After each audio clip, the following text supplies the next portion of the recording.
This is a Film Stories original podcast. We made this. Welcome to the Starlight Ballroom. Hey!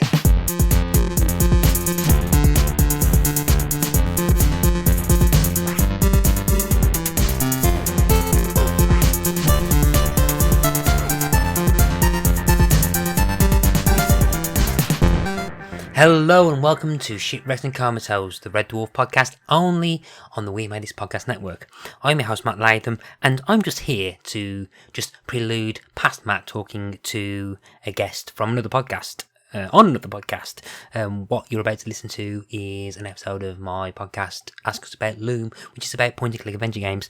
The reason it's on here is because there's a crossover with Red Dwarf. So, for example, Chris Barrie's in it, and the it in question is Simon The Sorcerer, a 1993 point-and-click adventure game from British company Adventuresoft. So, yeah, the guest in question is Ashley Day, who's a former journalist. He worked for some kind of science fiction cult magazines and had the opportunity to speak to a couple of the cast members of Red Dwarf, and also speaking to Chris Barrie and having a very brief chat about Simon The Sorcerer. So, yeah, came about that listening to an episode of this where saying if anyone is a fan of Simon the Sorcerer and Red Dwarf, please get in touch. And lo and behold, because of the power of the internet, someone contacted me. So yeah, this was an absolute great chat to do, and I'm quite excited for the SHIPWRECKED Comatose fans to listen to it. And if you quite like the actual episode and discussion where it goes to after the Red Dwarf talk, please do follow Ask Us About Loom and get ready to listen to more interviews about adventure games. But, enough of my yapping. Let's go and listen to the interview.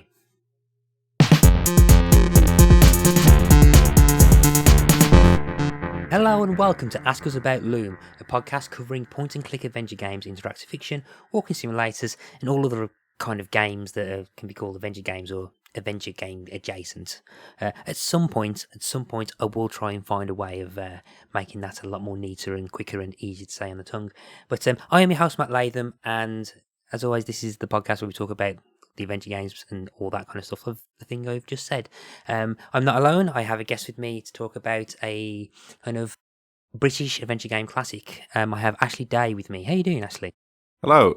Yeah, I'm great, thank you. Thank you for having me. Very, very pleased to be here, considering that until a couple of weeks ago, we didn't know each other at all, and I kind of sprung into your inbox and said, hey, I'm the person you're looking for to talk about Simon the Sorcerer. Yeah, because these are my credentials. And like, oh, okay. Yeah, and kind of got scared into accepting you. But no, so I had a call. I kind of did put the call out on Twitter about like anyone who's interested in games and stuff, and yeah, and I think the kind of like the adventure game kind of genre, like I don't want to say back in vogue, but there's a kind of like a nice sudden surge or a rejuvenation in popularity, or kind of like a buzz around the kind of genre and the online community that love this genre, and yeah, it's good. It's a good time to be an adventure game fan, I think.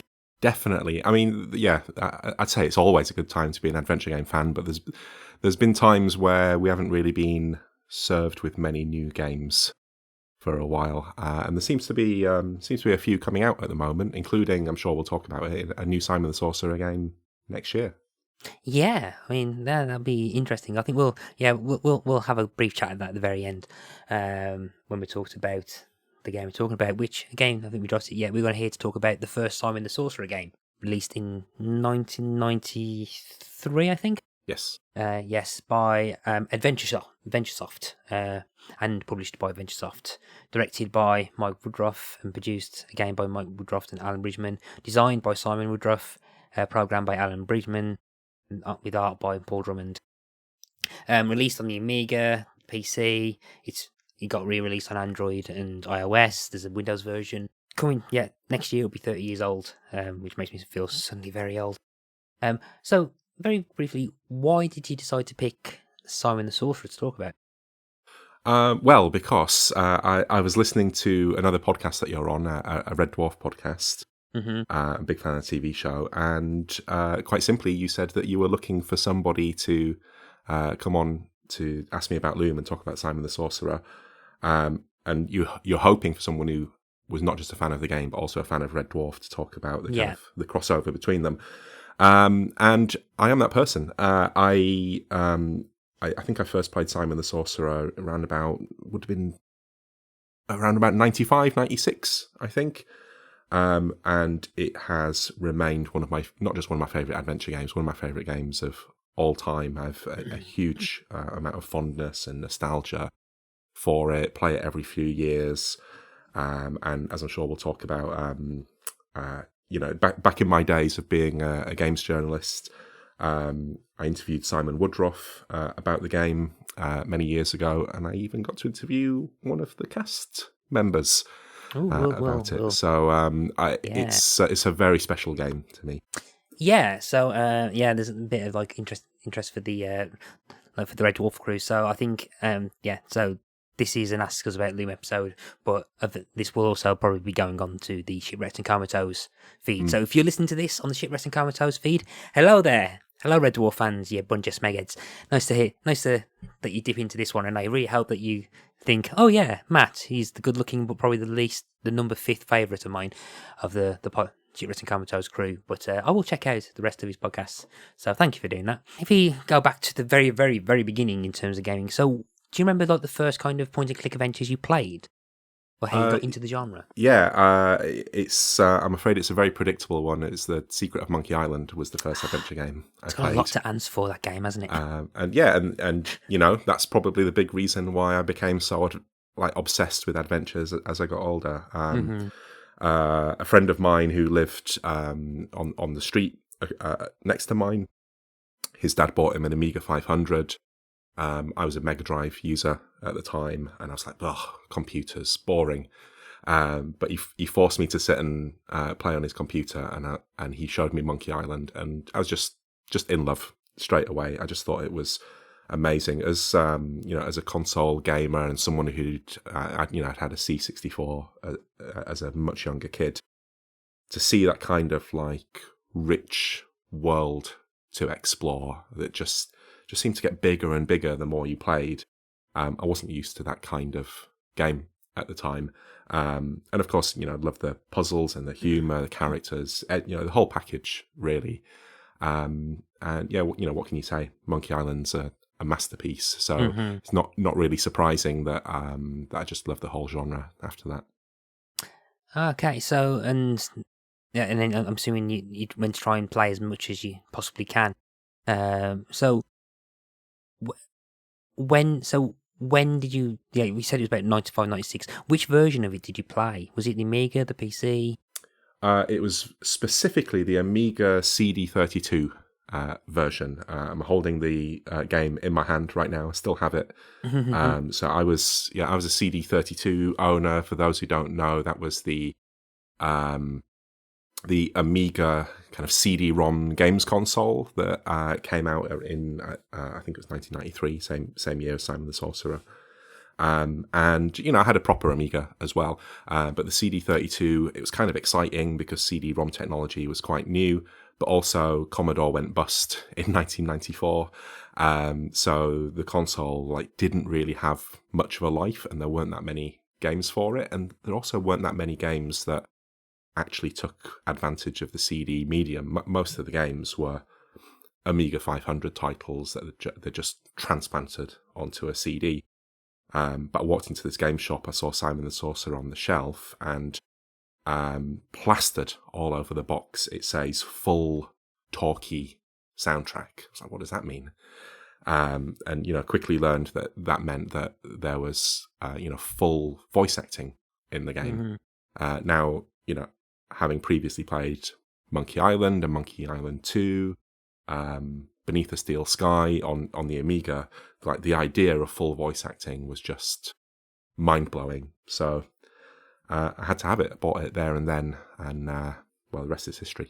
Particularly if anyone under a certain age probably can't underestimate the power that the word talkie had when describing a version. I remember having Beneath Steel Sky, the Amiga version, and it's 15 discs, and disc 7 not working, so I had to go and get it replaced. Had to trek all the way to W.H. Smith and explain that this didn't work and had to get a replacement. But then they gave me a refund. So they gave me a refund, and I could not find another copy of the Amiga version. And then a few years later, when we had a PC, had the CD version of Beneath Steel Sky, and blew my mind not realising there was voice acting in it. Yeah, and it was just the advertise, like, for adventure game fans, the word talkie was like a revelation, kind of like, oh, you have to, yeah, you're not an adventure game fan if you don't have the talkie version. But yeah, I think it makes a big difference to like this era of adventure games as well, because a lot of them, you know, followed in the footsteps of LucasArts. Yeah. In that they were comedy adventures. Yes. So to get comedy performances in the game from professional comedy voice actors, it really kind of amplified and escalated what they were trying to achieve. Like, they're trying to make a funny game. Voice acting made it funnier, so it was really important, I think. Yeah, I think it's just, it added to it, and yeah, and I think pretty much this being a kind of British game, the Adventuresoft decided to go for a kind of known celebrity voice to lead the game, in Chris Barrie from Red Dwarf, to hosting stuff, and I think having that aspect, particularly I think this was around the age that I was discovering Red Dwarf, and I think British Empire was on at the time as well. Yeah. Definitely was. Yeah, I even though I've done specials on Shipwrecked Comatose specials on British Empire. I keep forgetting when it was released, but yeah, I'm pretty sure we're in series 3 or 4 of British Empire. So Chris Barrie is pretty much a mainstream kind of name in British comedy at this moment in time. So he's not like one of the main cast of this cult BBC Two sitcom. He's the lead in a very successful BBC One comedy, which is in the early 90s, like massive.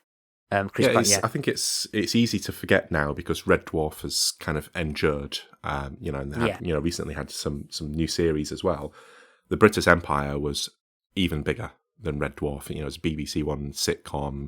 If you were a teenager in the 90s, you watched Red Dwarf, but your parents watched the British Empire. Yeah, it spoke to a wider audience. So yeah, he was definitely a household name at this point. And did you know that Chris Barrie was the voice of Simon before you bought it? Or no, I was just thinking about that actually. So I'm looking at the CD case, and it doesn't actually say. I mean, they're terrible at marketing. It doesn't say anywhere on the box that he's in the game. You only find out either from playing it and recognizing him, or open the manual and he's in the credits. So I can't really remember, but it must have been a huge surprise for me to start playing the game and find out like the star of my favorite TV show was the main character. And I don't know about you, but obviously there's a fantastic cast in Red Dwarf, but Rimmer was always my favorite character in the show. He's the most entertaining, the source of most of the comedy. So. I was a big fan of Chris Barrie.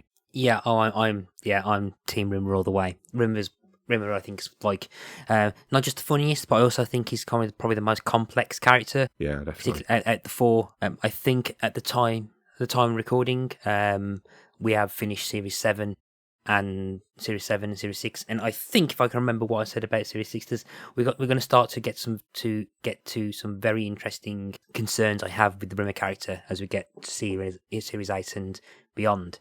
But again, that's a whole other discussion for a different podcast. I'll have to remember not to spoil anything as well, because your co-host hasn't seen any of the new series, has he?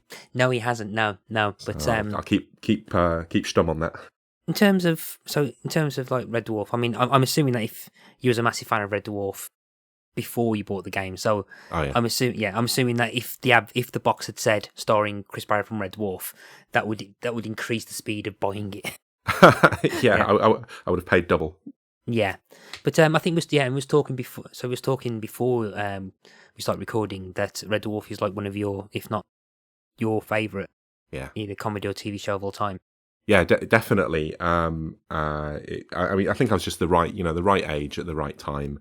In 1993, I was 11, And Red Dwarf was just one of those programs that if you're a kid with like a TV in your bedroom, got to like 9 o'clock, you put Red Dwarf on, and you just had a great time because the humor was just pitched perfectly. I think anyone can enjoy it really, but if you're a young lad in the 90s, it was just like it was made for you. Big fan, to the point where I met Doug Naylor, one of the co-creators of the show. I went to a book signing of his in Leeds. This was around the time, I think it was in the gap between Series 6 and Series 7, so I was like pestering him, like, when's the new series coming back? And he was very nice, told me it was coming soon, which it was. And later on in life, I think we'll talk about this a little bit later, but when the series was revived with Back to Earth on the Dave channel, I was working for a magazine publisher at the time, and they had a sci-fi magazine. In their business, I worked on a games magazine, but this sci-fi mag, they wanted to cover the new series of Red Dwarf. They knew I was a fan, and they were like, "Do you want to interview some of the cast?" I was like, "Yes, I do." That sounds amazing. I'm assuming you played cool and went, "Well, do I want to interview the cast?" Well, you know what? If you throw in, but no, I'm pretty sure they didn't even finish the sentence before you see. I jumped at the chance. So I got to interview over the phone Chris Barrie and Danny John Jules. Danny John Jules is funny because he didn't turn up for his first interview appointment with me, so I just sat there waiting, and it didn't happen. Oh, okay. Which I think it's quite funny when you kind of know the behind the scenes stuff on Red Dwarf, and you know that Danny John Jules is a bit more of a kind of like Jack the Lad character. And then when he eventually did turn up, and after we rescheduled the interview, he was very clearly on a mobile phone, just like walking around the streets of London. So I think he just like squeezed me in when he could be bothered. But actually, he was really good. He spoke for like an hour and a half and just gave me loads of good stuff. And went off topic several times. Talked about Blade 2, for example. Chris Barrie was an absolute delight as well. That's like one of the greatest things I've done in my life, because he's a bit of an idol, to be honest. Ah, okay. So you've say you've interviewed Chris Barrie, and you've actually spoken to Chris Barrie about Simon the Sorcerer. Yeah, very, very, very briefly. Obviously, the interview I was being paid to do was about Red Dwarf, but I couldn't help myself. I had to ask about Simon the Sorcerer, and there was a moment where you could tell he was thinking like, what is he talking about? And then he was like, "Oh, you mean the game?" I was like, "Yeah, the game." And he, I don't know what I was expecting, but he was like, "Look, I don't really have much to say about it. It was just a job at the time." I was like, "Oh, okay." But I did say to him, I said, "Look, I'm a really big fan of that game, and it's stuck with me for years. And I'm sure there are like many other people who played it and feel the same way. So I think you should be quite proud of that performance." And he said, "Okay, I will be." He was very polite. I'm not sure what else I expected him to say, but it was nice to be able to let him know that something that from his perspective is a very small part of his career had actually meant a lot to somebody out there. Because it was a British game, and I was trying to think about in terms of kind of. It's not, again, I keep having the word AAA, but I don't think you didn't have AAA games on what we think AAA games are nowadays. So, it wasn't like a big studio. I mean, at this point, it's a self-published game, but I think to a certain generation, it's one of the more high-profile adventure games, particularly for, I think, British adventure games as well. I'm not 100% sure how well it did in the US. So I was reading a book this morning written by an American, and he was saying it was virtually non-existent there. It was released in America. It was released by Activision, and they released it under the Infocom label. So Infocom in the past had done text adventures like Zork. Mm-hmm. So it made a lot of sense to put graphic adventures under that same label. But apparently it didn't get widespread distribution, no real marketing, so not really popular in America. A very very British experience, I think. And the game's very British as well. I'm sure we'll talk about that. Tons of British humour to it.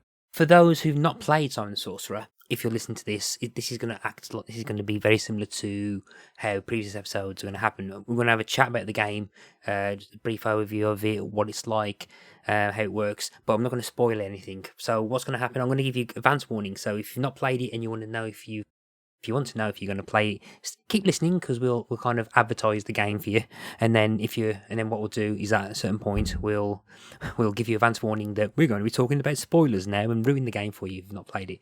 So we'll give you advance warning before we get to that. So okay, so for those who, so Simon the Sorcerer is basically almost like a very classic-esque LucasArts influenced point and click game with 12 verbs in the bottom and an inventory. Very, very similar to how the Scum engine works. And the Scum engine worked, and you play a apparently 12-year-old but I've never fully understood the age of the main character. He's supposed to be... Well, do you know what? So in the manual it says he's 12. Later on in the game he says he's 14. And Chris Barrie was 33. Yeah. and he doesn't sound like a teenager. Yeah, I mean, if you told me he was kind of like 18 or 19, I probably would have believed you. But he's supposed to be a preteen, but so, for example, the Wikipedia synopsis for the plot goes, on his 12th birthday, a young boy named Simon is surprised when he receives a dog as a present from his parents, which he names Chippy. Unknown to Simon, his parents found the dog at their front door without warning, wrapped in paper and possessing a book that no one could read, and eventually dumped in the loft. Sometime after his birthday, Simon hears Chippy playing around in the loft, to which he discovers he's holding the book in his mouth. Reading it, he notices it is titled Ye Old Spell Book, and unwittingly reads out a spell on one of the pages. A portal suddenly appears, which Chippy enters. Simon follows him and winds up in another world, dressed in a wizard's robe. After Simon escapes a group of goblins with Chippy's help, he soon finds his way to a village. With the dog's help, he's brought home to the wizard Calypso, to which he finds that Calypso has been kidnapped and needs Simon's help to be able to come home. And he's also under the siege of a wizard called Sordid. And then eventually, what will eventually lead Simon on a quest to rescue Calypso, defeat Sordid, and to save the kingdom. And on the way there's a whole bunch of cast of characters in very fully realised, in very, very lusciously designed kind of pixel art backgrounds, and with a good sense of humour. Yeah, and I think worth mentioning as well, a lot of those characters are like parodies of characters from fairy tales and nursery rhymes or like fantasy books. So a lot of kind of like knowing humour for, I think, most like teenagers playing this game at the time would have grown up like reading these stories. So yeah. Yeah, and the one of the key selling points as well is that the humour is very much influenced by Discworld, Monty Python. Yeah, well, do you know that this started out as a Discworld game? No, it wasn't. Oh, I didn't know that. Yeah, so the Simon and Mike Woodruff, who were a father and son team, they pitched it as an official Discworld game, and then they were unsuccessful getting the license, so they decided to carry it on but make their own character up. And I've read a few interviews where they were saying that they're actually really glad that happened, because obviously if they'd have made a license game, they don't own the IP. It would be very difficult to make sequels, but actually it was quite fortuitous to them that they've got a whole series of these games now, and they can do whatever they like with it. That's interesting, because I wonder when the idea to do Discworld kicked off. I got the impression it was not too long before the game went into development, so it would have been around 91, 92. I have no idea when The Colour of Magic came out, but it must have been like late 80s, I think. But yeah, I'm just wondering whether, like, if they got approached, oh, we want to do this point-and-click adventure game in Discworld, and they went, no, and then as they left, people in that office went, shall we do our own? Yeah, because there was a proper Discworld adventure, wasn't there? And it came Yeah. out not long after this. I think it was about 95 it came out. Yeah, it was. I think it was a launch title for PlayStation. Mm. Yeah, the original one. I remember that being one of the first games on the PlayStation, alongside I think Broken Sword as well. I think. Yeah, and you talked about like the TV stuff that influenced it. Simon Woodruff has mentioned that he was a massive fan of Blackadder, for example, Red Dwarf, obviously, and I think The Young Ones is another show that he's mentioned. And I think you can definitely see all of those influences in the game. For me, it's got exactly that kind of like juvenile, slightly like cynical humor to it. It's like very similar to the the Monkey Island games were very comical, but the humor in Simon the Sorcerer is a bit more kind of sardonic.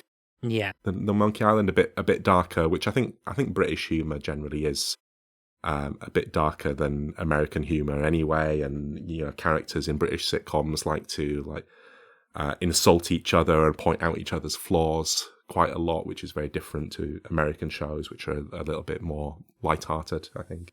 yeah, and I think the game world itself, and I remember reading kind of like reading into the development in that the story and the puzzles were written around the characters, so the puzzles weren't the primary focus of development. I think the puzzles came after, so there's a very strong emphasis on character. You can definitely tell that the puzzles weren't a huge priority. I was playing this game again a couple of weeks ago, and I noticed like so many puzzles, the item that you need to solve them is in the same room as the puzzle.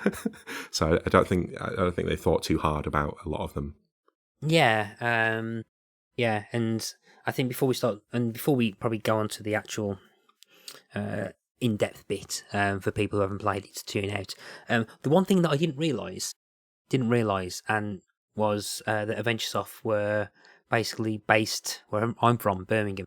Yeah. Yeah. Although that said, though, they are Sutton Coldfield, which is I am practically on the near opposite side of Birmingham. Sutton Coldfield is practically like the full span of the whole area away from where I am. So I'm like the furthest part away from where Sutton Coldfield is. But yeah, I didn't realise that they were based. Yeah. Yeah, they were. I think they ran a computer shop in Sutton Coldfield, and they got their start by taking American text adventure games and converting them to like lots of British computers and then selling them in the UK. So a very kind of small like cottage industry start. And then I was reading about how Simon Woodruff got into game development. When he was a kid, his dad knew a guy who ran a professional game developer. They were making Dungeons and Dragons games for the Amiga. And the guy who ran the place broke his arm and couldn't operate the computer anymore. So he hired Simon Woodruff to come in and use the keyboard and mouse for him and would just tell him what to do. He was like, arranging like graphical tiles to create scenes and characters. And the guy realized after a while, actually, like Simon's so good at this, I don't need to be here anymore, and just kind of left him to it. And that's how Simon, as like a very, very young lad, learned the craft of making games, as well as the fact that his dad ran this computer shop and was converting games as well. So quite a lucky guy, I think, to be in like the right place in the right time and be surrounded by people who can just show him the ropes. Yeah, I think before I think they started on Simon Sorcerer, they were originally called Horrorsoft. Yes. Yeah, and they kind of focused on text adventure games, I think, more than. So they focused on text adventure games when there was an American company called Adventure International, run by quite a famous text adventure creator called Scott Adams. Mm-hmm. So part of their business was Adventure International UK, where they would bring over those text adventures, but then they also started making horror games under the name Horrorsoft. And they made a couple of games starring Elvira, who's a bit of a cult figure in America, kind of like a witch-like sorceress TV presenter, who I don't think she's that well known in the UK, but like I think people of our generation who are into like nerdy stuff will like know the name.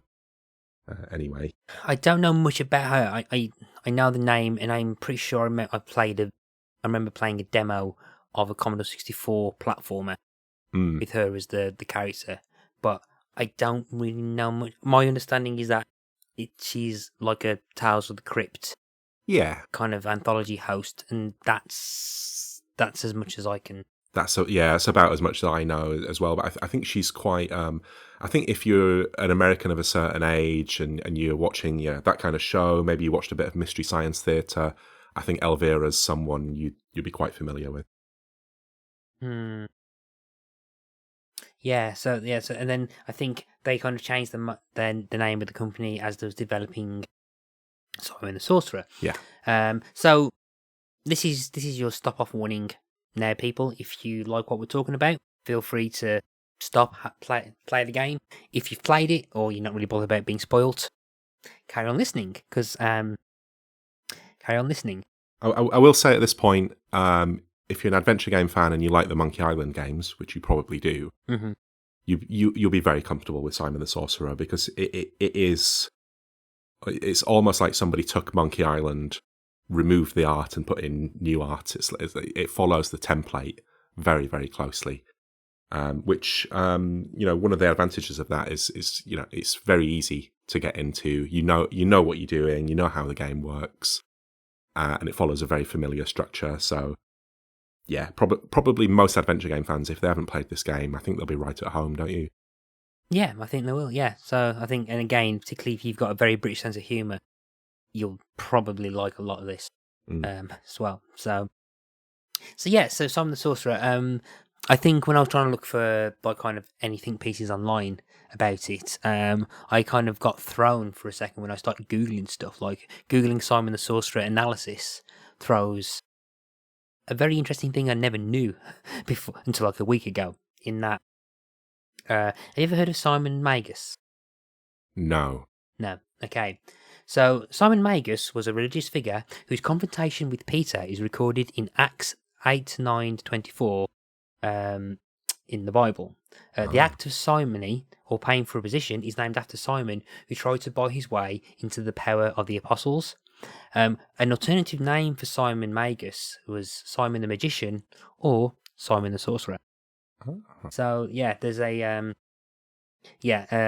so according to Acts, Simon was a Samaritan Magus, a religious figure of the 1st century AD and converted to Christianity, baptized by Philip the Evangelist. Simon then later clashed with Peter. Accounts of Simon by writers of the 2nd century exist, but are not considered verifiable. Surviving traditions about Simon appear in Orthodox texts, such as those of Irenaeus, I don't know if I pronounced that right, Justin Martyr, Hippolytus, and Epiphanes. I'm going to butcher that, so I'm not going to pronounce it. And he's often described as the founder of Gnosticism, which is like a subsect of Judaism, I think. Yeah. So, and on the Wikipedia article, there's a section about Simon Magus in popular culture, and there is one entry in the video game section, which is that Simon lends his name with very little else to Simon the Sorcerer. And I just found that interesting, and I was like, and I thought there was a kind of link to it. Turns out, I think it was a complete and utter coincidence. So I spent about a good half an hour to 45 minutes reading into Simon the Sorcerer, thinking, oh, is there some sort of clever kind of thing link with this biblical kind of reference? And there isn't. Well, yeah, I mean, it's hard to say, isn't it, with this sort of thing? But I've this morning I've been reading through loads of old interviews, and nothing like that was mentioned. And it is, it's worth acknowledging as well. The writer of the game is called Simon, and he does mention in the interviews that a lot of the character is based on himself and his own sense of humour. So, possibly a coincidence, but it's a fantastic coincidence. Actually, I really like it. Yeah, I just think it's. I just thought it was interesting. And the Wikipedia goes, for the Samaritan, sometimes known as Simon the Sorcerer, please see Simon Magus, which is right at the top of the Wikipedia article. But with the game itself, I say I remember really, really liking it. I've always had a soft spot for it, and for years I've always had a certain piece of music in my head that I did forget where it was from at one time, until realizing that it was like the music you hear for like the first 30 minutes of the game, which is the yeah. So I've always had a soft spot for Simon the Sorcerer. I think I'll get the kind of little niggles that I have out the way now, so we can continue being quite praising of it. Because I think as I was replaying it, I think this was like the first time in perhaps at least a decade, even a decade and a half, since I last played it, so looked at it. And there was a couple of things that I kind of picked up that was like that adult me was like, oh, okay. I think mainly it's mainly about the kind of aspect of the story that kind of throws me for a second, where like you're introduced to try and rescue the damsel in distress is actually the wizard Calypso and the villain Sordid, but you don't really have any you don't really see them until like you don't see Calypso at all, do you? Apart from the voice, and then you don't really see Sordid until the end, so he's not really doesn't feel much of a threat. Do you know what? I went through exactly the same thing. So I played it for the first time in a long time, and it's the first time I've really considered that.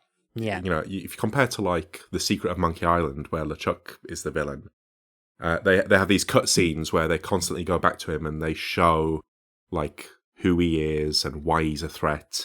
Sordid, you only really like hear about him, and you don't see him until the last 5 minutes of the game. Yeah, I mean, you have no idea what it looks like until like the end and stuff, and yeah, so it's not really built there. And again, if you compare it back to Monkey Island, for a while, retroactively, you don't realise you're interacting with each other because the character of Fester Shinetop, spoilers, you realise that a character that you've been interacting with has actually been the villain all along. So it kind of builds that kind of threat and that antagonism between the main character and the villain, and yeah, so you've always kind of got an idea of who you're dealing with.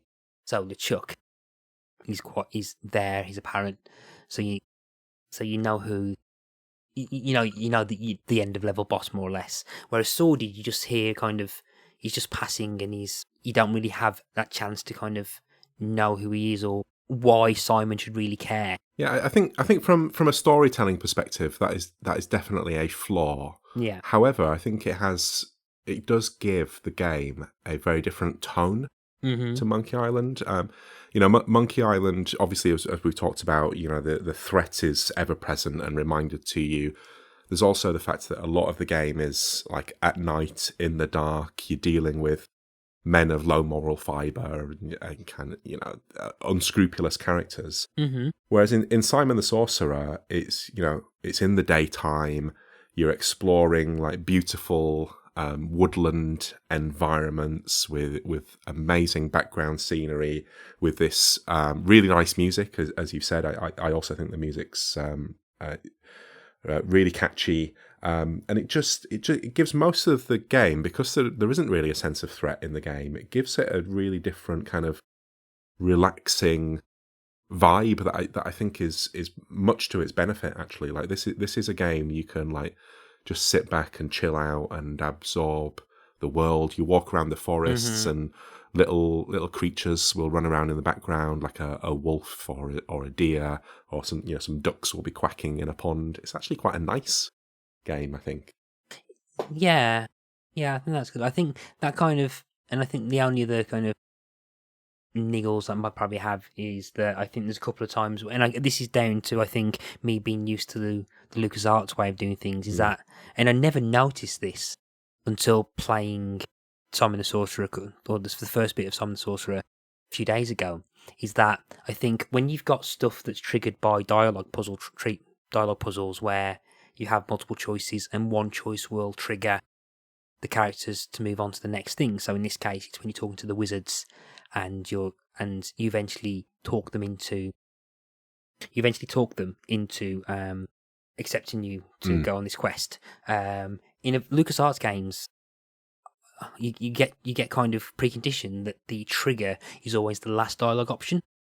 Yeah. Whereas in this, a few times it's random or it's not the last option. So I got into the kind of habit of just going through and exhausting all the kind of dialogue options you can choose before choosing the last one, which is going to be the one to move things on. So you got the interplay and stuff. But with, I think, a couple of times Simon the Sorcerer, like the option to convince them to make you a wizard's the second out of like 3. Yeah. And you kind of miss the. Yeah, I think sometimes the solutions are easy to miss. Yeah. Not just in the dialogue options, but like I noticed in the last third of the game in particular, there's a lot more kind of like pixel hunting in the game, like crucial elements that are very easy to overlook because they're made of like, I don't know, like 3 pixels, or they're not really like prominent in the graphics. So I think that's where you can tell this is a game that's made by a smaller team who don't have as much experience with puzzle design as like a big American company would have. So yeah, definitely some flaws here and there. Okay, yeah, just to let people know that I just had to break up the recording section to pick up an Amazon delivery. No wizards in the box that was given to me. So where were we? We were talking about all the things you hate about the game and how it's secretly rubbish. Yeah, the game's secretly rubbish. Yeah, no, and I think and the only thing I think I've probably noticed is that I think the game gives you far too much exploration from earlier on, so it's kind of easy to kind of because the game kind of tells you to find the wizards, and you could theoretically get to like the end of the forest before you even find them, and I think that and easily to get lost. I think, but yeah, there's this like middle section of the game that is all woodland with multiple paths through it, and not that many kind of landmarks that stand out. And when you remember, like, oh, okay, well, I think for this solution, I need to go and speak to this person. Oh, they were in the woods. Oh no, what am I going to do? Because you're going to spend 5 minutes just walking around trying to remember where they were. And there is a map where you can fast travel, but there are not enough. They should have put more kind of landmarks on that map because that's probably the worst part of the game for me, is just the backtracking through those woods that all look the same. Yeah, but those are kind of like the only kind of things that I kind of lingered for me. To be clear, this is a perfect game and I love it. Oh yeah, it's just a perfect game with lots of flaws. Yeah, I mean, like things are always things we love are always flawed. I mean, again, if you're listening to this is Shipwrecked Comatose, we've talked about some of the flaws in Red Dwarf, but I think they kind of make it more endearing, and I think even flawed games are even things with flaws make it more perfect, or a perfect experience, or a better experience anyway. And I think a part of it is its charm, I mean, if we drift back to just talk about how much we love about the stuff we love about the game now. I mean, there's the kind of backtracking and walking through these forests and scenery and stuff, but they are beautifully rendered, beautifully designed. It's very lush. There's parts where you'll walk through. Admittedly, some screens which have no game relevance for puzzles whatsoever. Yeah. But there's one moment where you'll walk and a wolf appears. And I remember when that first happened, I was like, "Crap, how am I going to pass this wolf?" But the wolf is just animated scenery and has no effect on the game ever. There's birds that fly. There's like a living, breathing kind of ecosystem. Yeah. Happening in this magical forest, and it looks stunning. Yeah, that's true. And I was reading about the visuals this morning. It's a strange game because half of the game is pure pixel art, and then another half of the game is they were hand drawn paintings that were scanned into the computer and then drawn over the top. Okay. So all of the game, in my opinion, looks beautiful, but there are definitely some scenes that look like way richer and more detailed than others. So they must be the hand painted ones. But either way, like it's a gorgeous game. Oh, I wasn't aware of that. I thought it was all pixel. Yeah, well, I think even with the hand painted stuff, because they had to draw over the top, it still has like a pixely look to it, but just a much more detailed one. Yeah, so you got this kind of like lush, kind of like forest. There's like kind of like nice kind of emerald greens throughout it. There's also and you got your kind of stereotypical kind of like city or medieval town at the start. There's a part where you get to these kind of like icy mountain top, which is quite nice as well, and like a kind of very dark reddish hellscape that you get to at some point. Yeah, and it looks really nice. And the one thing that I remember, I remember kind of noticing, particularly in this period as well, is the character animations and the character art are really, really good. I mean, from the introduction, the credit sequence has Simon come out and start waving his wand to conjure up the credits, and the smoothness in the animation and the expressiveness in what is like a low kind of, not exactly low res, but still kind of pixel character is very impressive. The amount of frames of animation on show is ridiculously kind of technically quite impressive. Yeah, it's great. I think they put a lot of effort into making Simon in particular like this animated character that's like fun and interesting to watch. And later on in the game, there's quite a lot of situations he gets into that have completely bespoke animations that were drawn just for that one moment that might last 5 seconds or so. So it really just it contributes to this feeling of it being kind of like a rich, well-produced video game, I think. Yeah, there's a mountain animation at the start where like Simon's pulling out things out of his hat. There's depth because you can tell when he moves back or leans forward. The one that kind of stood out to me, there's a bit where he tries to conjure something out of the hat, scratches his head out of the hat, takes his hat off.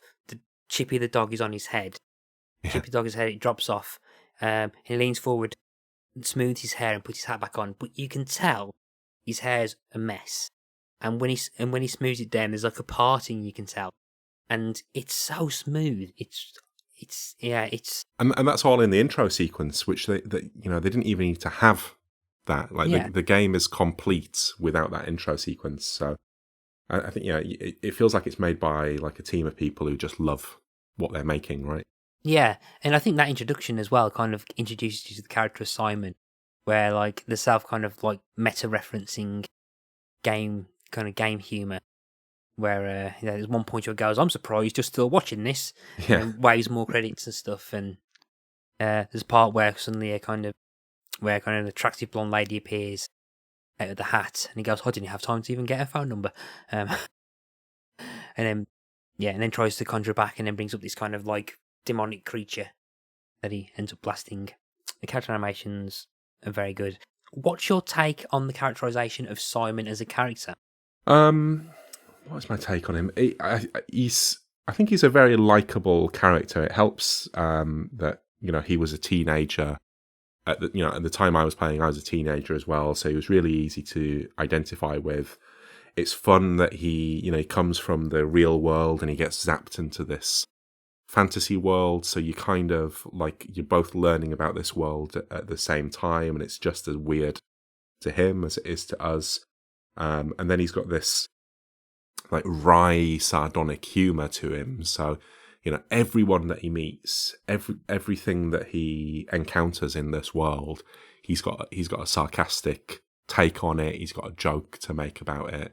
So you're getting a commentary on the world as you go, which is like massively enhanced by Chris Barrie's voice acting as well. Like perfect casting for this kind of character. Chris Barrie's so good at that kind of like You look at the Rimmer character in Red Dwarf. He's an idiot, but he's an idiot who thinks he's smarter than everybody else, thinks he's better than everybody else, and can't understand why he's like not successful in this world where he's superior, or where he feels superior. And I think that made Chris Barrie's performance perfect for Simon the Sorcerer, where he's like a smart aleck teenager who doesn't really want to engage with the world in any meaningful way. He just wants to like take the mickey out of everything, which is great for an adventure game as well, because it's I wouldn't say Simon the Sorcerer is a particularly like dialogue heavy game. There can be times where you're walking around the world and it in a lesser game, I think it would feel quite lonely.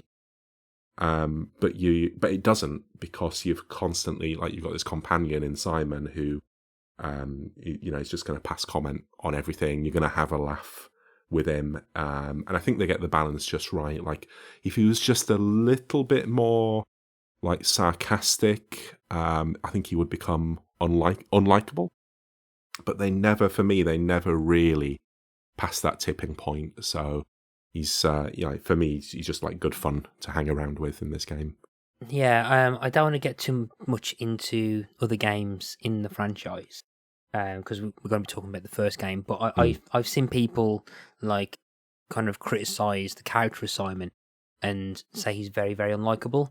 I've only played this number 2. I've not played 3, 4, or 5. Well, I briefly skimmed playthroughs of 3D, 4, and 5. Because I've seen criticisms of him as a character there. Aside from the fact that in 4 and 5 he's turned American.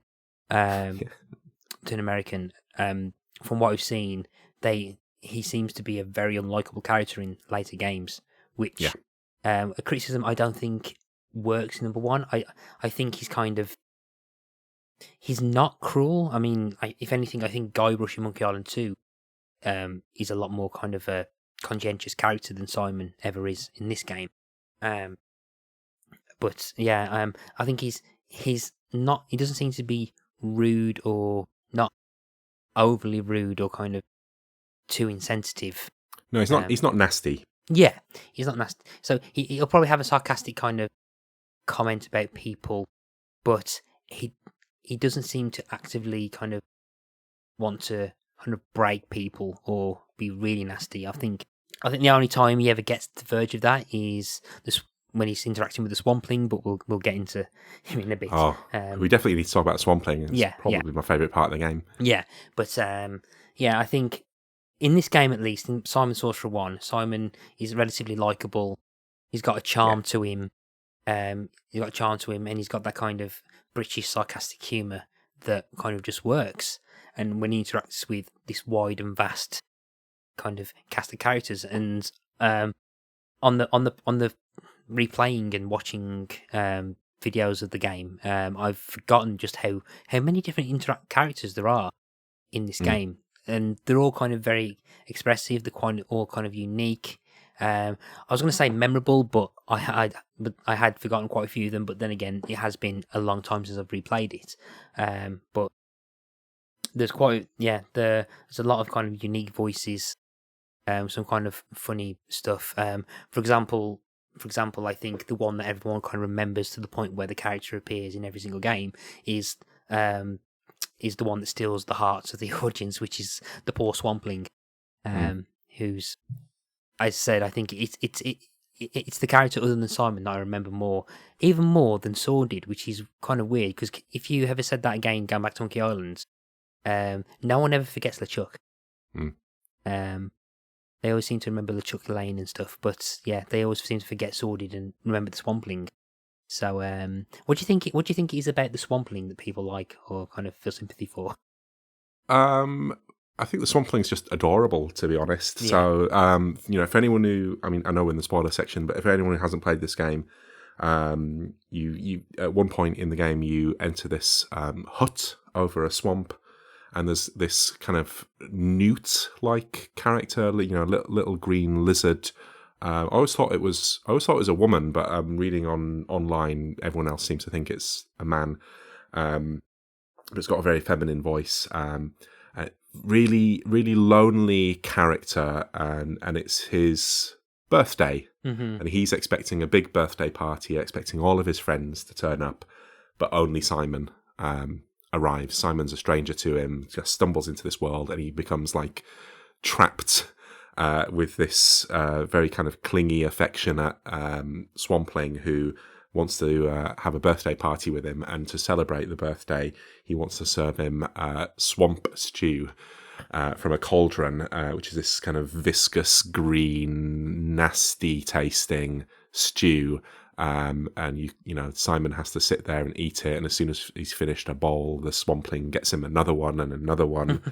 And you can escape, but it can go on, and actually, you know, there's a puzzle where you have to eat quite a lot of the stew and smuggle some of it into other containers in order to move the story along. But even before you get to that stuff, I think, you know, the performance, particularly the voice performance of the swampling, is really kind of cute and sympathetic. You know, the way he's like, oh, for my birthday, you know, like your heart melts a little bit, because you can instantly tell, oh, this is like, you know, this is pretty harmless character, and obviously very, very lonely, and you just want to, I don't know, I just want to like give him a little hug and tell him it's all going to be okay. But at the same time, I'm like, oh, yeah, I wouldn't want to sit and eat that stew and make conversation with him for too long. So you have a bit of sympathy for Simon at the same time. But it's you know, just a great scene. One of the standout scenes in the game, I think. Yeah, I think you kind of get sympathy for the swampling when he says he's being lonely, but then you can also kind of get the impression that there's a reason that people aren't turning up, because like Yeah. his stew is kind of that bad, but he's kind of clinging stuff, and I think it's into the game, and I think if he does turn up in every other game in the franchise, I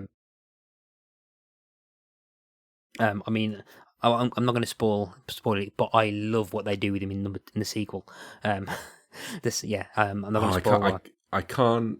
I don't think I can remember. I've only played the sequel once, and it was 2005. So what, like 17 years ago? Yeah. When I last played it, like, is there something to do with like fast food?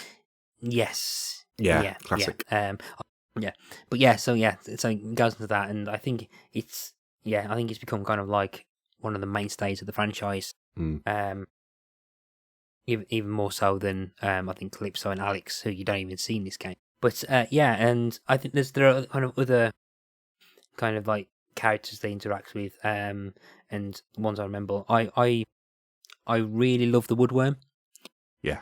The woodworm, like there's like if they part of the puzzle is that they want kind of wood to eat because they've been on this stump for ages, and there's a nice kind of thing where kind of Simon, like, I didn't know woodworm can talk, and it's like, and there's a very kind of almost Monty Python-esque kind of debate and argument that happens between them and stuff, and it sounds so much like it belongs in The Life of Brian or the Holy Grail. Oh, just because we're woodworm doesn't mean we can't not talk. That's typical of humanity, isn't it? It sounds like it's John Cleese and Michael Palin and Eric Idle just moaning about it, or it just sounds so much like a Monty Python sketch. And then there's a bit where any other game would have gone too long, but it probably would have gone on too long. But because it's so very entertaining, there's a bit where they're arguing about what kind of wood to want, and it's like balsa, teak, like, and then someone goes mahogany. Oh, I could go for a bit of mahogany, and it's just so entertaining. But it's yeah. I don't know about you, but it reminded me so much of kind of like the arguments that happen with like the People's Front of Judea in the or whatever. What did the Romans ever do for us? Sketch. Yeah, definitely. It's got that cadence to it. It's got that cadence to it when they're talking about like what wood to eat and stuff. I love that scene too, and I love the tree stump. You have to pass it about 4 or 5 times before it triggers them calling out and talking to you, which I think is really effective because you've obviously written off this stump as just like a part of the scenery, so it's nice and surprising when they do actually talk. But I will say that the puzzle around getting them some mahogany I found really annoying because actually what happens is you go into a room and there's a storage room for lots of different types of wood, and you just click on the one that says mahogany, and then you can feed that to them. So it's a very simple puzzle, but I was assuming, because you know what adventure games are like, I was thinking, oh, this is going to be way more complicated. So I was going through my inventory and looking at anything in my inventory that had any kind of wood in it, and then trying to feed that wood to them. So like at one point you get a hammer with a wooden handle, and I'm like, oh right, maybe this is what I have to do. And you know, so they want mahogany, maybe at some point you find a mahogany chair or something, but it's like, no, you just go into a wood storage room and get some wood. So I'd like confused myself by expecting too much from the game, and I don't know, maybe that's a joke on the part of the designers. I don't know, or maybe it's just the fact that, you know, like you were saying, they came up with the characters first and designed the puzzles later. Possibly, yeah, but I think to even get to that room, there's a woodcutter who's a very depressed woodcutter blocking the thing. So yeah, so you speak to, so you meet a woodcutter who kind of moved into the area, and he goes, oh yeah, all this forest and stuff, and then realising, yeah, but I'm going to be the laughing stock of the woodcutter's girl, because who moves to an enchanted forest that can't be cut? Goes like, yeah, and there's like, I think a comment about house prices or something, and saying, I can't move now, I can't afford to move. I'm a laughing stock. But then, in order to get into that, you need to find a metal called mithril, and to do that, you need to get a metal detector and use a metal detector, and like you have to use, like randomly. Like I can't see how you can do it without randomly using it on every screen. There's a screen where the metal detector finally gets used. I don't think there's any real clue as to where you should be using it. I think the only thing you could argue as a clue is that it's kind of like up in the mountains. Yeah. But yeah, I think you could easily end up searching the entire game.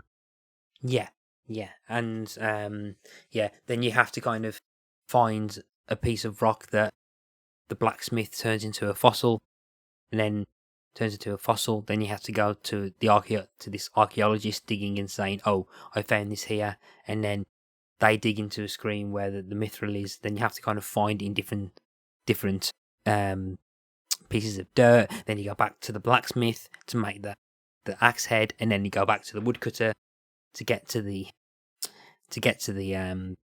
into that room with the mahogany and stuff. And so it's convoluted. Yeah. But that's what the adventure genre was like in the 90s, right? Yeah. Yeah. It's not completely moon logic, I don't think. It's just kind of very difficult, and I think a couple of things that make logical sense just perhaps needed a bit more kind of hand-holding, kind of the hinting to guide you where to go. I think that's what it was kind of lacking in a couple of bits. I think the worst part of that entire sequence for me is when you do get into the woodcutter's house. If I'm remembering correctly about which house this is, there's a secret room below the fireplace, right? Yes. And to get there, you extinguish the fire, which is easy because you've got a fire extinguisher. But then there's a secret lever to like trigger the lift. And there's like what it is a brass hook in the fireplace, and all you have to do is push it. But because it's a hook, I spent ages thinking, oh, clearly I have to like put something on the hook. So I thought that was a pretty bad clue, to be honest, because it's a bit misleading. It has you trying out things that are nowhere near what you really have to do, and what you do have to do is just dead simple. So that's one where, even on this more recent playthrough, even though I finished the game several times before, I just couldn't remember that solution, and I'm afraid I had to look online at some hints. Yeah, I think this is part. I think where the evolution of the graphical interface and the interaction, where it's just like left click, right click. I think kind of helps, because I think because you've got like 12 verbs to go through, because you have to pick the right one, like the push and pull, and you probably hardly ever use these. Are probably kind of verbs that are only used once or twice in the game. There's some very specific verbs like consume, which I'm sure you only use like once or twice. Yeah, it's like I can't remember off the top of my head why or how you use the turn on turn off commands in Monkey Island 1. I think use works on all of them. I think, but yeah, I think it's cool. I think again, there's that kind of bit, but it then leads when you have the woodworm. There's a kind of clever use of them where you have to escape from a tower. You escape from a tower and you just use them on the floor, and you escape by getting them to eat your exit out. So in similar way to in the tower, you find a kind of Rapunzel style maiden who turns out to actually be a pig that was who was supposed to be cursed into turning into a kind of very attractive lady, but they only did half the work. So there's a horrible visual gag where she's like she kind of half stands out from behind a changing screen. Yeah. So you can only see half of her, and she looks like a typical like Rapunzel style character. So you've had to climb up her hair to get in the tower, and then she stands all the way out, and she's vertically split. So one half is like a Rapunzel type blonde girl, and the other half is a pig woman. It's horrible. But then and I think Simon kisses her and she turns back into a pig. Back into a pig, and part of me's that like preempts Fiona from the Shrek series a bit, where it subverts the kind of damsel in distress kind of trope. Yeah, and I'm getting to that bit. I'm like, oh yeah, this is it's not the same thing. I mean, I think there's a lot more kind of intelligent stuff happening in Shrek in terms of Fiona in the first film. Yeah. But yeah, there's it's I wouldn't say Simon the Sorcerer is a very positive game when it comes to female representation. Yes. Certainly a lot less than Monkey Island, which where Elaine is a great character in her own right.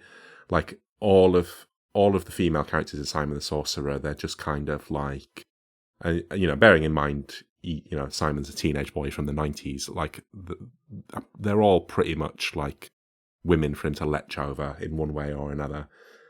So there's another flaw if we're being completely objective about it. Yeah, I think there's not many female characters in the game either. No, I don't. He's not completely. He's not fully lecherous either. And again, I think there are. I think later games in the series, I think, go down slightly questionable routes in terms of Simon. But I think in this one, I think he's again just kind of like a teenage boy, but just reacting. But yeah, it's not overly favorable to female characters in this one. But there's not really that many, which is there's the kind of the pig in the tower. There's the Valkyries. There's the Valkyries in the pub, and there's the kind of Wicked Witch, and I can't. I think that's about it. Yeah, I can't think of any others. Yeah, and they're all pretty negative depictions. Yeah. None of them have any real agency. Maybe the witch does a little bit. She's just there to defeat and solve the puzzle. Yeah, and so there's that, which I think hasn't aged well. I think, but yeah, exactly. Yeah, but I think some of the like other cast of like other main characters kind of have their kind of moment to shine. I do quite like the wizards. The wizards come across as like actually not being quite arsed. So when you first, I've always wondered with the wizards, are they meant to be playing like a Dungeons and Dragons sort of game together?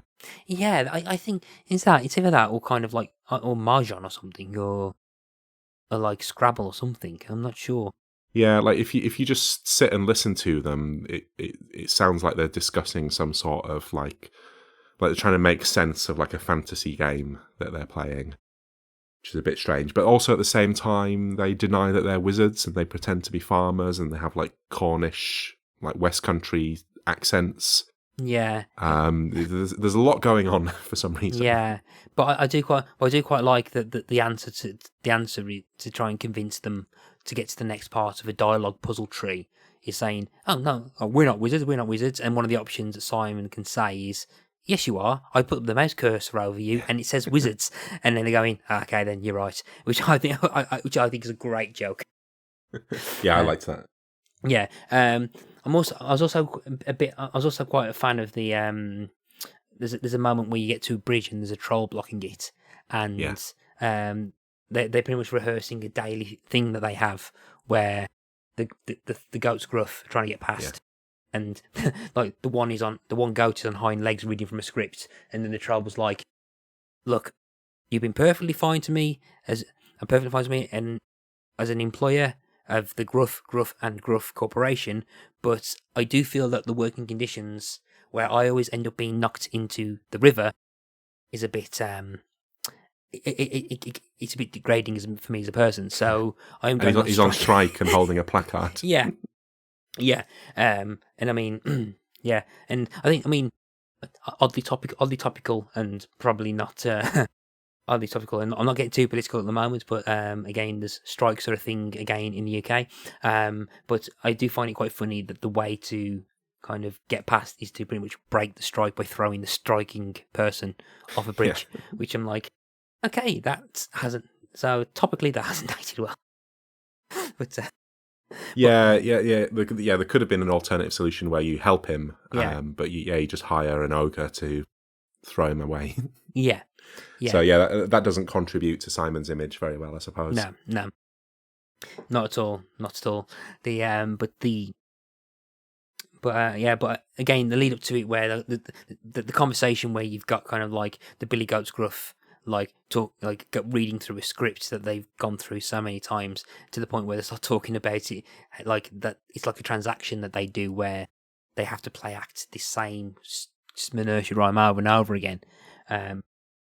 It's just quite funny, and so you just got the troll holding the placard on strike, and it's a very funny visual gag, I think. And I never realised until we're playing that there's a massive Lord of the Rings reference to the point where Gollum is an actual character you talk to. Yep, and you get the ring as well. Yeah, I didn't to use as an item. Yeah, again, I don't remember that being a thing at all, which probably means that I've not played this since. Okay, it's probably even longer. It's quite late in the game, and it's in a location that is pretty difficult to get to because it's one of those ones where the trigger point is not very well visually called out in the game. So it's another one where I had to look at a guide to remember how to do it. So I think for a lot of people, you could play for hours, and if you give up about halfway through, you're never going to see that scene. Yeah, I think I saw on Reddit or Twitter someone saying that for weeks they didn't realise that you could click on there's like a little thing you can climb down to get to Gollum. They didn't realise that was a thing that you could use. So they were stuck for ages until finding a walkthrough or something, which told them they could climb down, which it's kind of tough to get to. It's slightly annoying as well in the 25th anniversary version that I played, which was on the touchscreen tablet, Android tablet. There's a button which highlights all the hotspots you can do. Yep. It doesn't highlight the exit points. So so there's a couple of times where we can go behind a tree, and it doesn't quite highlight it. And I don't think the cursor tells you can walk to them either, which is again, we do like this game. We do, honestly. I think some of these flaws are just inherent to the genre at the time as well. Like pixel hunting is a thing in adventure games, and some handle it better than others. Yeah. But on the whole, this is a treasured game for me. But sometimes when you love something and you spend a lot of time with it and you play it over and over again, you start to notice the flaws. Yeah. A bit more through that familiarity. It's like I think slightly different context, but I remember finally playing Maniac Mansion for the first time many years ago, and finding it relatively unplayable purely because of what I've been used to in modern games, because Like the cursor doesn't highlight interactive things. It doesn't come up in the SCUM engine. It doesn't tell you what's interactive. Whereas like other games would do. So if you put the mouse over, it will tell you where the noun would appear just above the SCUM bar. Like Maniac Mansion doesn't even do that, which nowadays is like a massive sin in games development, I think. But so and there's like so those are like the characters and with the characters in this kind of vast, kind of beautiful, gorgeous world that they go into. Later on, in the late side of the game, there's a bit where you kind of, when you get to the sordid, I think, castle or tower or whatever, and you lose all your inventory and stuff. There's not as many characters there, but like you've got two demons, called Belt Grabber and Snog Fondle. Where you have to find their names. Finding their names is a puzzle in itself. But they come across as kind of really bored, half-arsed bouncers who just want to go home. And I really quite like them. I think they appear in the sequel links, I think. But I've always remembered them because you've got one who's kind of like, yeah, so we're just going to do it here. And then you got the other one going, irritated, yeah. Yeah, it's funny that even demons aren't really a threat to you in this game. Yeah. Quite passive. Yeah. He goes, like, we've been told to eat you on sight, but I don't think I can be bothered. Bothered, yeah. I just think that's kind of like, I would just quite like that aspect of the game stuff. So, AmigaReviews.levelthepost.com is a game that has kind of acted as an aggregator for a load of kind of reviews of Amiga games from all different sorts of magazines. And there's quite a few for Simon the Sorcerer. So, for example, Amiga Computing gave it 89%, 84% from Amiga Format. Amiga Joker, which is a German magazine, gave it 85%. Now, Amiga Power gave it 69%. Oh, boo. But this being Amiga Power, the Amiga Power review is entertainingly written.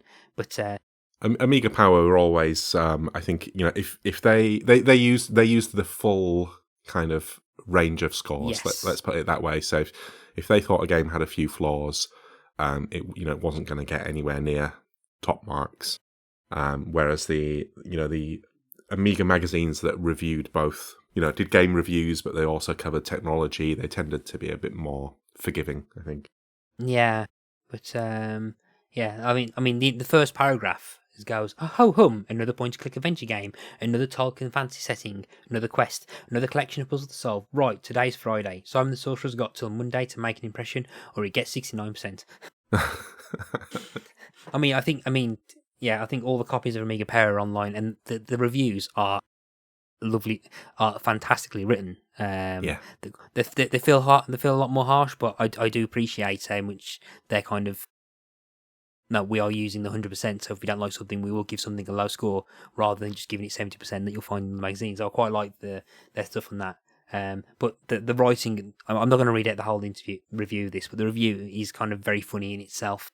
In how it's written. Yeah, 90% from CU Amiga. The AGA version got 73 in Amiga Power. CD32 version got 70% in Amiga Format. Amiga Power gave the CD32 version 57. What? Yeah. Outrageous. Yeah.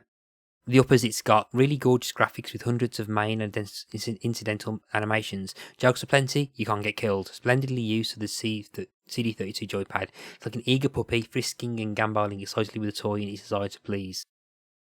Downers, but one you have to kick and throw into the river because it bites the children. Oh, wow. But I think a lot. But what's interesting is that the Amiga Power review of the Amiga Format, a lot of the criticism goes around that apparently the saving system is very difficult to do or use on the CD32, where it goes. So actually, I'll read the first column because I'll be interested to see if you have because you said you got the CD32 version. I'll be interested to see if you had any similar experiences with this. A question, dear readers. What's the point of saving your position in the game? I'm predicting that you'll be saying something like, why, so I can turn it off the game, play something else, and perhaps weeks later, load up the original game and carry on from where I left off. You fool. In which case, you'll be crushingly disappointed by Simon the Sorcerer CD32. The save routine all but fills the CD32 story memory, destroying saves from other games. Equally clumsy, if you then play another game and save your position, it will overwrite the Simon save, so you'll either have to play Simon exclusively until you'll finish it, or resign yourself to restarting when you play again. It's more than annoying, it's downright infuriating. Now, you said you had the CD32 version of that? Yeah. Is that... Well, I mean, I'll clarify that the version I played 2 weeks ago in preparation for this show was the Steam version. So I played that on my MacBook, so I didn't, obviously no problems with saving. I can't remember having any problems with the CD32 version, but I do very clearly remember on the CD32 system, you could lock a save. You could... there's like a little padlock symbol. You could lock a save to make sure nothing else like deleted it and wrote over it. Okay. So I would suggest that whoever that reviewer was, they weren't very familiar with the CD32, and they should have been fired from Amiga Power. Who was it? Let's name names. Jonathan Nash. Oh yeah, he was quite good. But I think I don't know. I mean, his criticism there is not really of the game, is it? It's of the console he was using. I don't think that's fair on the game. I don't think. I mean, I think it seems to be a fair criticism of the actual console in terms of criticism of the console, but I don't think it should affect the actual game itself. No, definitely. I mean, then again, I mean, there's a whole conversation about modern games about auto saving and whether that's relevant or not, but. In terms of saving progress and everything, but yeah, I don't think that's quite right in terms to like kind of mock the game for something that's beyond the game's control. Yeah. So, but yeah, but then again, CU Amiga, CD32 version, 90%. Correct score. So, yeah. So, I think one of the headliners for one of its sections on the CU is the Okie Dokie Lister. So and it mentions about Chris Barrie and... Oh, did you notice there is a use of smeg in this game? No. One of the dwarves in the mine says smegging. I did not know that. Yeah, that's got to be a Red Dwarf reference. Oh, it's got to be, definitely, yeah. But, Red Dwarf, and I think Red Dwarf gets mined again by VentureSoft when Robert Llewellyn voices Feeble in the Feeble Files, which is a game. I've never played that, but one day I'd like to. I've always been curious. I've got it. I started playing it and turned it off after about 15 minutes. I think I need to, I can't remember why I turned it off, but I got a feeling that if I only lasted 15 minutes playing it, there was a reason, but I can't remember what that reason was. It's been a long, long time, but it's on my GOG. It's on my kind of GOG games library anyway. So, I just before days before recording, I asked people online on social media to give us comments on Simon the Sorcerer. Pat9496 on Twitter said that whenever I think about beautiful fantasy forests, I think of Simon the Sorcerer. In fact, let me rephrase that. Every hike through a real-life forest has to compete with the forest around the village of Fleur-Deli, which is so that's when we're talking about the kind of the kind of lovely, kind of well-realised backgrounds. Yeah, so that's had a hint, an impact on Pat. Yeah, and on the We Made This kind of Discord server, we've got Sam Stokes saying that he never played it but I want to, and Lord and Saviour Tony saying that loved that game. Can't remember much about it, but I know I loved it. So so that is Simon the Sorcerer. Yeah, so I think we've reached the end of our conversation, unless there's any kind of lingering things that you wanted to bring up that we've forgotten about. I mean, not much more to really say about this game other than I think I'll just end up repeating how much I love it. To be honest, is it worth Briefly, we've mentioned the sequels, and that most of them don't really live up to the original. Yeah. I think two was okay from what I remember. Mm-hmm. Three I've never played, but from what I gather, it's kind of like an early 3D game, and it got a lot wrong. And then 4 and 5 were made by a completely different team. They were made by a German company, and I have played those. In fact, I reviewed them when they came out, and they were bad. Let me tell you that. Have you played? You've played 2, you said. Have you played any of the other sequels? No, I've not played 3D. I've not played 3D. I've not played 4 or 5. I've in the lead up to this, I did do skim look of a let's play of a few of the sequels. I skimmed Simon the Sorcerer through. Not skimmed. I skimmed through Simon the Sorcerer 3D, and I think that's a victim of the early that early transitional period where they tried to make point and clicks 3D, and it looks like it didn't work properly. 4 and 5, I think 4 looks like it's more pre-rendered 2D. Well, looks like they're kind of pre-rendered 3D characters in a 2D kind of perspective. Yeah, they were made in the late 2000s. Yeah. So you can probably, if you don't know them, you can probably imagine Yeah. what they looked like. I think they looked perfectly fine. Yeah, to be honest, it was yeah. more the kind of the writing quality and the humor just wasn't there. Yeah, I think a lot of people's criticism online of the character of Simon come from games that aren't the first one. Yeah. And I kind of watched a bit of the intro for Simon the Sorcerer 5, and he's a massive, massive dick, mind my language. He's very unlikable in the first few minutes. Which I think goes again. Yeah, I don't think he's supposed to be completely unlikable. I think he's supposed to be more sarcastic rather than being Edward. Yeah, he's like a really lazy kind of talks to Alex. Yeah, I think badly. given the reliance on like British humor, I think it's if you come from outside of that world, I think it's very, very difficult to get the tone of someone like Simon. Yeah, but he's got an American accent in 4 and 5, which feels really weird. That ain't right.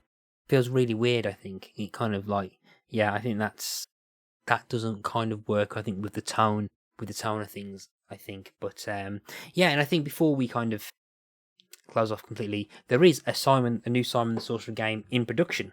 Yeah, called Simon Origin. Yeah, it's out in March next year, and it's being marketed as an origin story for Simon the Sorcerer and how he found this the fantasy world in the first game, which I find very confusing because having played the first game quite a lot, I always felt like this was his first time in the world. Yeah, I mean, to its credit, he looks 12 in Simon Origins.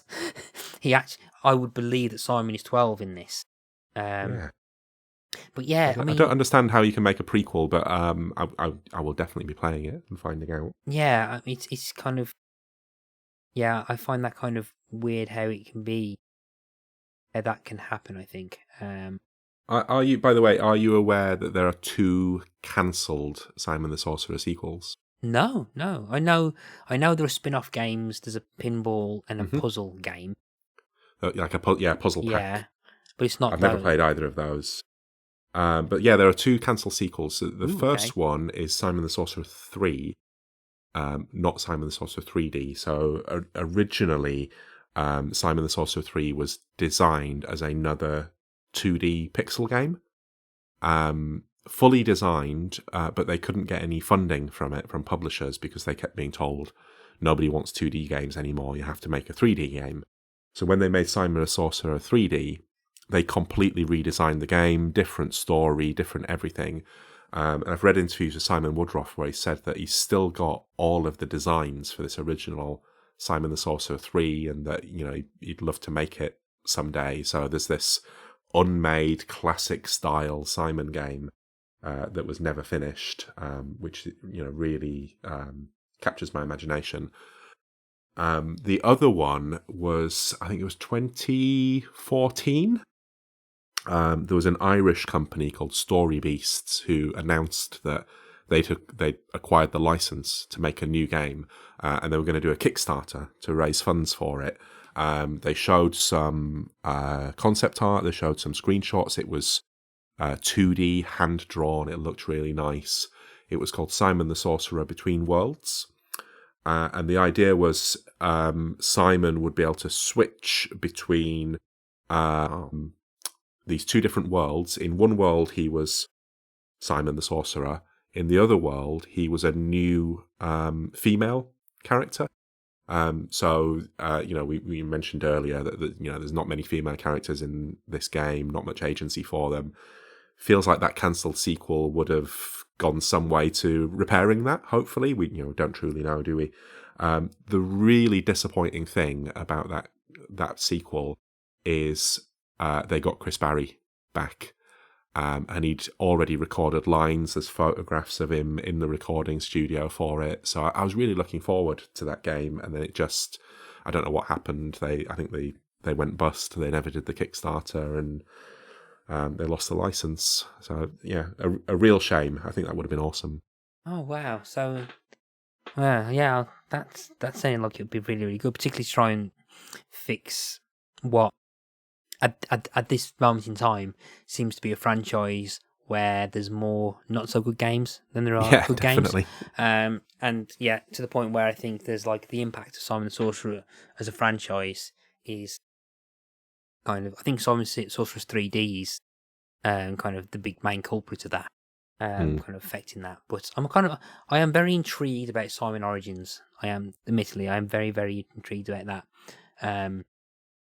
Also kind of worried about how it's going to try and fit things in. Yeah, well, I'm glad it exists. I'm glad it's coming out. So I'll give it a fair shake. But it's hard to, with this series, it's hard to get too optimistic because, there's basically out of 5 games, I'd say 1.5 of them is really good. Yeah, definitely. Yeah, definitely. Oh, what a positive note to end on. Yes. But this is the really good one. This is really the good one. But and I think with that, Ashley, I think we are at the end of our conversation. So I want to say thank you ever so much for coming on to talk about Simon the Sorcerer. It's been absolutely a lot of fun to kind of revisit Simon and his world and the fantasy world, and just basically just to kind of experience for the first time in ages Chris Barrie for doing the voice of the character. So thank you for that. Well, yeah, thank you. It's been a real pleasure to come on and chat about one of my favourite games, and it was a good excuse to replay it for the first time in several years. So thank you. So if people want to find you online, social media, find your blog, where can they find you? Okay, so I mostly live on Twitter until it all comes crashing down in a few weeks. We'll see where I am after that. No, I think Twitter will still be around for a while. You can follow me on there as Jelly Scare. I don't know why that's my name on there. It just is. I like the name. And I think your listeners will definitely like my blog. I have a blog called Games from the Black Hole. If you search for that online or search for it on Twitter, you will easily find it. I'm going to publish my Simon the Sorcerer blog post tomorrow, so it should be online for anyone to find as soon as they hear this podcast. And I've covered a few other adventure games on there as well. I did something on the ending of Return to Monkey Island. I've covered Universe, which was a sci-fi adventure by Core Design, the people who made Tomb Raider. Yes. And I also covered The Stealth Affair, which is a James Bond point-and-click adventure that is a little bit rubbish, but well worth reading about. Oh, have a look at that. But yes, Universe, another British kind of one where, but with oddly set in Ashby Dealers, which is where Rare were based or are based. Yeah, Universe. Again, I'm not going to spend too long because this isn't a Universe episode. But I remember having that and buying it, and my dad kind of buying it from a car boot sale, and anyone who's had that experience knows exactly what I'm going to say next. There's a part where there's a copy protection part where you have to try and Oh no. yeah, where you have to try and get a code to go into a car, and yeah, I didn't have the manual, but yeah, that's a whole other story. Yeah, so I'm getting PTSD flashbacks of trying to play that on the Amiga. For anyone who wants to follow me or the podcast on the socials, pretty much on Instagram or Twitter, if you search for Ask Us About Loom, you'll find us on there. There's a brief shout out. I also do another podcast called Pick a Disc, which is me talking about people's favourite albums or albums they want to talk about for whatever reason they want to. And also, if you're not listening to this on the Shipwrecked Comatose feed, I am one of the regular co-hosts of Shipwrecked Comatose, which is a podcast covering Red Dwarf. You can find us on Red Dwarf Pod on Twitter or on your podcast apps of choice. So if you've enjoyed this conversation, guaranteed you'll probably enjoy listening to a Red Dwarf podcast that we do as well. So with that, that's it. This is definitely the end of our conversation, actually. I want to say thank you ever so much again for coming on. No worries. It's been a pleasure. Hello everyone, this is Tony Black, co-host and producer of You Have Been Watching, a podcast all about British sitcoms. Myself and co-host Robert Turnbull take you on a range of Britcom subjects and shows in our discussions, including greats such as Fawlty Towers. Basil, in the same way as David Brent and Alan Partridge and Victor Meldrew, Basil works best when he is actually dealing with arseholes. Lesser known curios such as 15 Stories High. There are all these kind of like gag setups being put in place in that episode, and then the sort of the end like minute or so is basically the payoff to all of these gags, and it's very, very sitcom-y. And even top 10s such as sitcom theme tunes. If we have to put composers of theme tunes in context for British sitcoms, I think Ronnie Hazelhurst, he's possibly the John Williams of...